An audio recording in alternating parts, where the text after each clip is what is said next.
اللہ تعالیٰ کے سامنے کیسے کھڑے ہو سکتا ہے؟ کیونکہ ہمیں اس کا احساس نہیں ہے. اس لیے اس آیت کو بار بار پڑھنا چاہیے، اور اس آیت کو بار بار دہرانا چاہیے. اور اس دن کا تصور آدمی اگر کرے تو واقعی اس کو احساس ہوگا کہ یہ کوئی معمولی آیت نہیں ہے. یوم یقوم الناس لرب العالمین، کہ جس دن لوگ رب العالمین کے سامنے کھڑے ہوں گے. ایک دنیا کا ایک مجرم جو کسی کی چوری کر لی یا کسی کا مال پہ ڈاکہ ڈال دیا ہو، وہ اگر جج کے سامنے، حاکم منصف کے سامنے اگر کھڑے ہوگا تو کتنا عاجزی کے ساتھ کھڑا ہوگا. اس کو یہ اقرار ہوگا کہ میں نے جرم کیا ہے.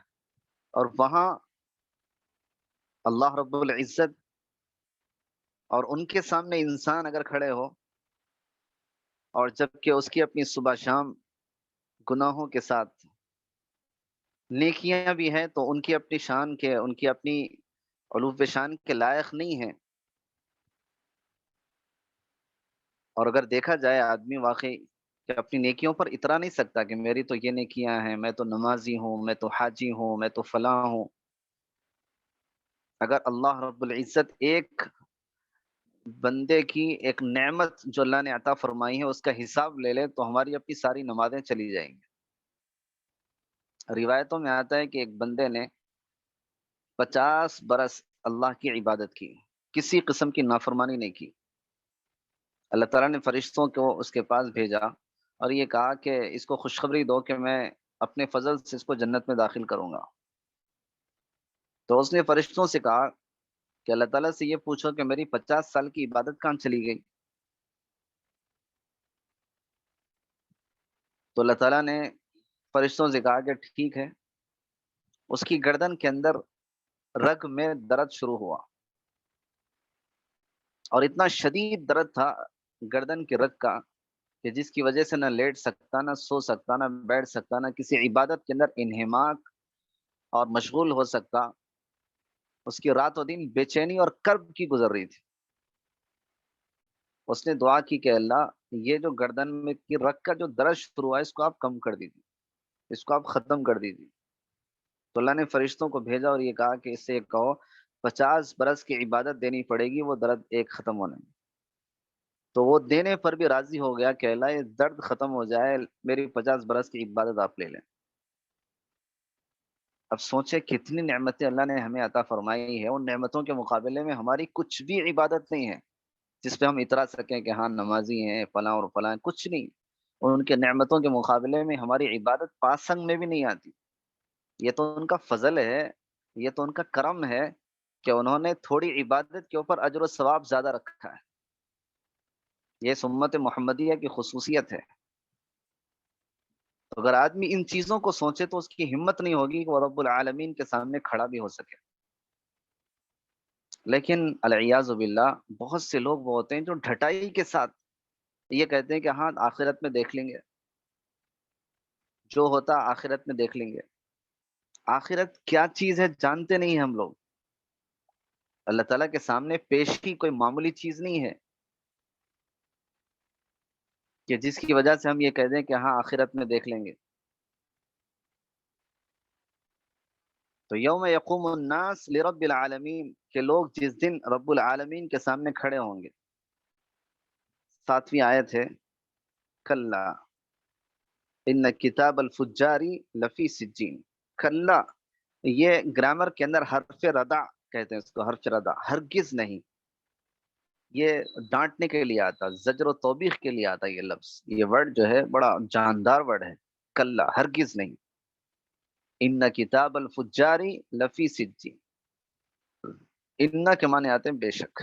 یہ حرف مشبہ بالفعل کہتے ہیں. کتاب، کتاب کے معنی صحیفہ، یہاں پر نام اعمال. فجار فاجر کی جمع ہے، فاجر سنگولر ہے، پلورل ہے فجار، یعنی بدکار، گنہگار.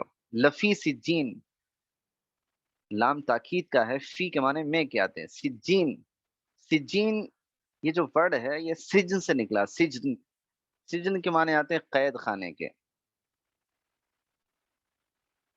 جیسے حدیث میں ہے الدنیا سجن المؤمن، دنیا مومن کے لیے قید خانہ ہے، اسی سے ہے سجین. کہ بے شک یقیناً بدکاروں کے نام اعمال لفی سجین، یہ سجین میں ہوں گے۔ سجین کیا چیز ہے؟ علماء نے لکھا ہے کہ ساتویں زمین کے نیچے جہاں پر بدکاروں کے، کفار کے، مجرموں کے نام اعمال محفوظ کیے جائیں گے۔ آگے اللہ تعالیٰ نے خود اس کی وضاحت کی، وما ادراک ما سجین، 8ویں آیت میں، وما ادراک، اور آپ کو کیا معلوم، تمہیں کیا خبر، ما سجین، وہ قید خانہ کیا ہے، وہ سجین کیا ہے؟ کتاب مرقوم، 9ویں آیت میں اللہ نے اس کی وضاحت کی کتاب مرقوم۔ مرقوم کتاب کے معنی تو صحیفے ہیں، مرقوم یہاں پر ہے مختوم کے معنی میں، یعنی مہر لگی ہوئی، یعنی ایسے صحیفے ہیں جس پر مہر لگا دی جائے گی۔ تو اللہ تعالیٰ 7ویں زمین کے نیچے سجین کو رکھے ہیں، جہاں پر کفار کے، فجار کے، فساق کے نام اعمال کو، صحیفوں کو مہر لگا کر وہاں رکھ دیا جائے گا، اور وہیں پر ان کی روحیں بھی رکھی ہوئی ہوں گی، تاکہ ان صحیفوں کے اندر کسی قسم کی کوئی تبدیلی نہ ہو۔ دو چیزیں ہیں، ایک ہے سجین اور ایک ہے علیین۔ نیک لوگ جو ہوتے ہیں وہ علیین کے اندر ہوتے ہیں۔ علیین کہاں پر ہے؟ یہ ساتویں آسمان کے اوپر عرش سے متصل دلائل النبوہ کے اندر بعض حدیثیں اس میں نقل کی گئی ہیں کہ اللہ تعالیٰ جنتیوں کو جہاں پہ رکھیں گے، ان کی روحوں کو جہاں پہ رکھیں گے، وہ مقام ہوگا علیین کا، جو اس صورت کے اندر خود آئے گا۔ یہ ہے عرش کے قریب، اور جہاں پر کفار کی روحیں ہوں گی، ان کے نام اعمال ہوں گے، تو یہ ہوں گے سجین کے اندر، یعنی 7ویں زمین کے نیچے کے حصے میں۔ اور یہ جو قرآن کریم کی آیت ہے وَجِیءَ یَوْمَئِذٍ بِجَہَنَّمَ، کہ جس دن جہنم کو لایا جائے گا، تو یہ جو جہنم ہے وہ بھی 7ویں زمین کے نیچے کے حصے میں جہنم ہے، جہاں سے لایا جائے گا، جس کی حدیث میں آتا ہے کہ 70 لگامیں ہیں، اور ہر لگام پہ 70,000 فرشتے پکڑے ہوئے ہوں گے، اور اس کو گھسیٹ کے لائیں گے۔ تو یہ کہاں سے لائیں گے؟ یہی زمین کے نیچے سے۔ اور وہ جہنم کیسی بنے گی؟ اللہ تعالیٰ حکم دیں گے، جہنم بنی تیار ہے، اور پھر سمندروں میں، دریاؤں میں، نہروں میں آگ لگا دی جائے گی، اور ایک جہنم تیار۔ تو معاملہ کفار کا، فساق کا زمینوں کے نیچے ہیں، اور نیک لوگوں کا، ابرار کا، صالحین کا وہ اعلیٰ علیین کے اندر ہے، 7 آسمانوں کے اوپر۔ تو سجین کو اللہ نے فرمایا کہ کتاب مرقوم، ایک ایسی کتاب ہے مرقوم جو لکھی ہوئی ہے، مہر لگی ہوئی ہے، یعنی اب اس کے بعد کوئی تبدیلی نہیں ہوگی، اسی مہر کو وہیں کھولا جائے گا قیامت کے دن، اور یہ بتایا جائے گا کہ تم نے یہ کام کیے تھے۔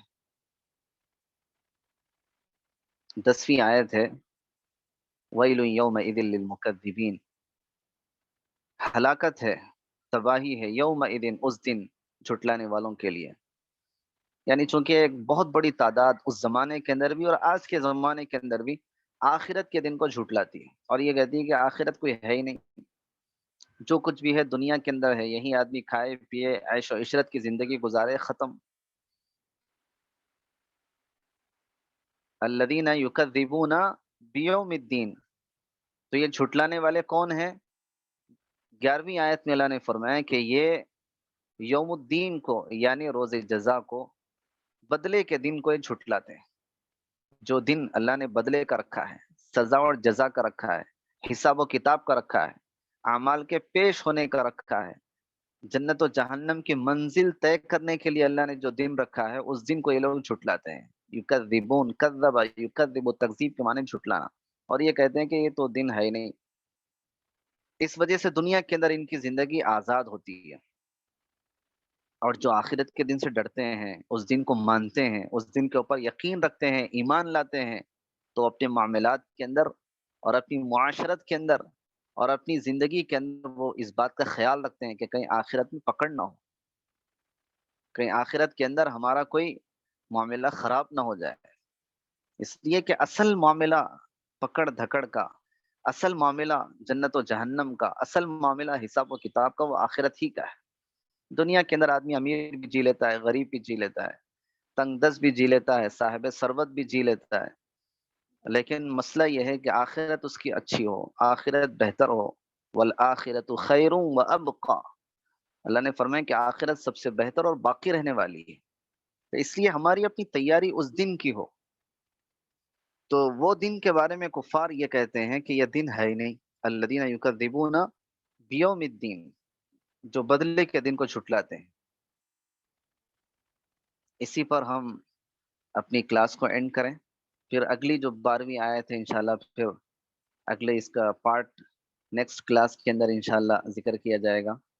اذان کا وقت بھی قریب ہے، تو اسی پر ہم اکتفا کرتے ہیں. خلاصے کے طور پر کنکلوژن یہ ہے کہ اللہ تعالیٰ نے اس صورت کے ابتدائی حصے میں ہمارے اپنے معاملات کو صحیح کرنے کے لیے کہ ہم کسی بھی حق کو، چاہے اللہ کا حق ہو یا بندوں سے متعلق ہمارے حقوق ہوں، ماں باپ کے ہوں، بھائیوں کے ہوں، بہنوں کے ہوں، پڑوسیوں کے ہوں، رشتہ داروں کے ہوں، اپنوں کے ہوں، پرایوں کے ہوں، حقوق کے اندر ہم کسی قسم کی کمی نہ کریں. اور کمی کرنے اور ڈنڈی مارنے والوں کے لیے اللہ نے فرمایا کہ ہلاکت ہے. اللہ ہماری اس سے حفاظت فرمائے. اور پھر اللہ نے یہ سمجھایا ہے کہ دیکھو آخرت کا دن ہے جہاں پر تم کو دوبارہ اٹھایا جائے گا، تو وہ دن حساب و کتاب کا دن ہوگا، رب العالمین کے سامنے کھڑے ہونے کا معاملہ ہوگا جو آسان نہیں ہے. تو آدمی اس کے ذریعے سے اپنے معاملات صحیح کر سکتا ہے. اللہ تعالیٰ سے دعا ہے اللہ ہمارے اپنے معاملات کو دنیا کے اندر ہی درست کرنے کی توفیق عطا فرمائے، اور اپنے کندھے پر اور اپنے ذمے پر کسی کا حق لے کر آخرت میں پہنچنے سے اللہ ہماری حفاظت فرمائے. آمین.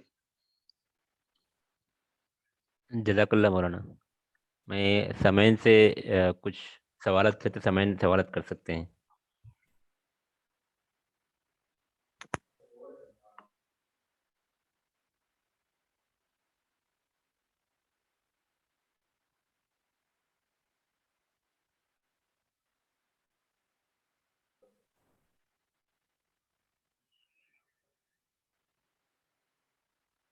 جی، آج کے سورہ کے متعلق کچھ اگر کسی کو کوشچن ہو تو وہ پوچھ سکتے ہیں.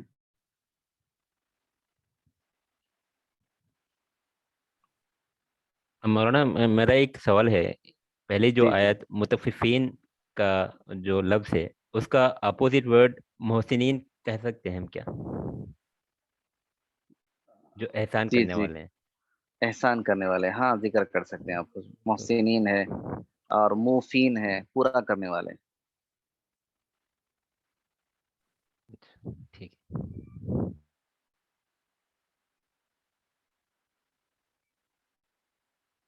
جی جی ماشاء اللہ. ٹھیک ہے، اگر کسی کا سوال کوئی سوال نہیں ہے تو ہم ٹھیک ہے انشاءاللہ. اس پروگرام کو یہاں پہ اینڈ کریں گے. جی جی انشاءاللہ. جزاک اللہ خیر. جزاک اللہ خیر. ٹھیک ہے. سبحان اللہ وبحمدہ، سبحانک اللہم وبحمدک.